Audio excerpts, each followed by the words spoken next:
nasabtan ninyo ang akong mensahe. Siguro, nalang po ko'y sipyat tungod kay pagkakaroon, wala pa gini masulbad nga problema. Pero naningkamot ta nga kini masulbad. Usbon ako nga kining mga nahitabo karon nga mga patay diri sa atong lungsod, wala kini pagtugot sa atong pamunuan. Daghang kayong salamat sa inyong paghatag o gayon karong hapuna. Mayong hapon o God bless sa lahat.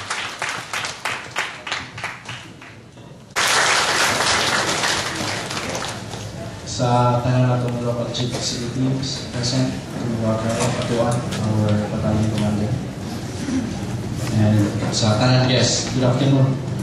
I-brief mo sa atong present peace and order situation, particularly kaning shooting na nahitabo sa during my tenure as the OIC of your municipal police station.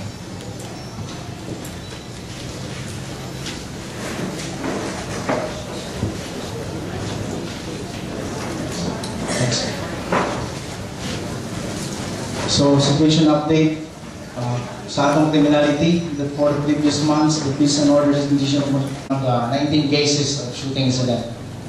Mostly, nakomit din siya afternoon and dawn. So, hapon, paingon sa kadlaw ang mga shooting incident na kahitabo.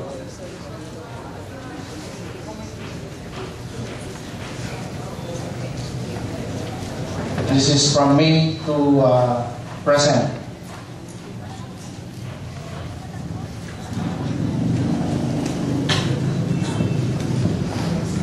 In the Ania sa sentro sa municipio is, or within the municipality proper is around 22,000 or 23,000 kung atong i-round off. For supposed to be ang atong ratio for every 500 is one policeman, but unfortunately ang atong total force karon is around 55 minus 7 na relieve na destino sa uban na municipalities. So we have only around 48 active personnel, and some of these are office personnel, so hindi na ito ma-utilize tanan for sa field.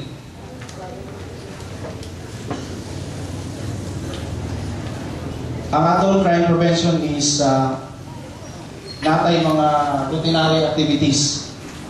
After the shooting incident, atong i-intensify ang atong police operation. This is particularly geared sa pagsugpo aning shooting incident sa atong AOR. So, i-maximize na ito ang pag-deploy sa atong PNP personnel and sa atong EEP personnel sa armed forces na naka-augment sa atong through the help of our battalion commander. Every day, galubing sila. Aside from sa ilang police task, no, na responde sa 52 barangays. Kung tanaw na ito, medyo imposible yun siya ma-maintain na ito ang kaning bisag one policeman per barangay na lang. So action taken na ito, aning mga shooting incident na nahitabo. Out of the 19 cases, 5 of these cases no, natay mga identified suspect. So, na-file na nato sa court. Na-file na nato sa court ang kaning 5 identified alleged perpetrators aning shootings.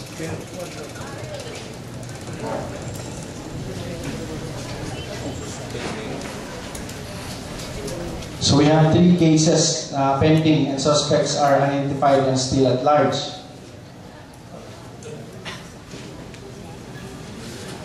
11 cases out of the 19 shooting cases na nahitabo have previous records in this station or alleged information na they are involved in drug trade.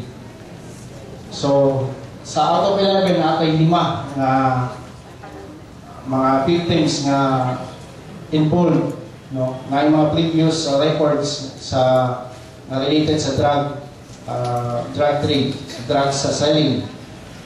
Then the rest is, according sa atong intelligence report, is involved sa drug trade.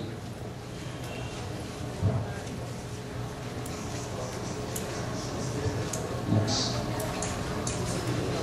Paspas kayo! Hindi mo kabasa. Sa pasado na, para hindi na ito ugasan. Basta mo. Next.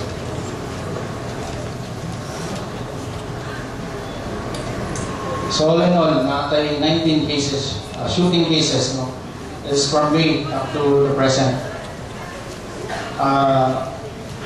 But out of 19, 11 lang ang drug-related shooting cases. Mga personalities na involved sa drug. The rest are other nga mga kaso, like na ambush, na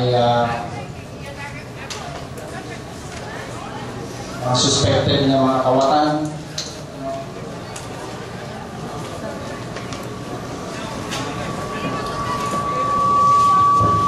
So as you can see sa records, naani muling mga personalities na naani previous record. In fact, naani sila yung mga existing na kaso sa atong korte.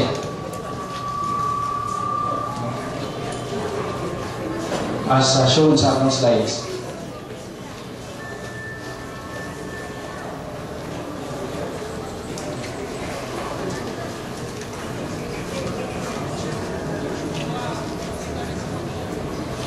Naabot tayo case na ang suspect or ang empty shells na nakuha ay similar ba sa mga previous shooting na nakita. Purposely, para itong mahibawaan kung isa lang ba or the same lang ang perpetrator ng shooting. No? Ang 19 cases shooting na nakita.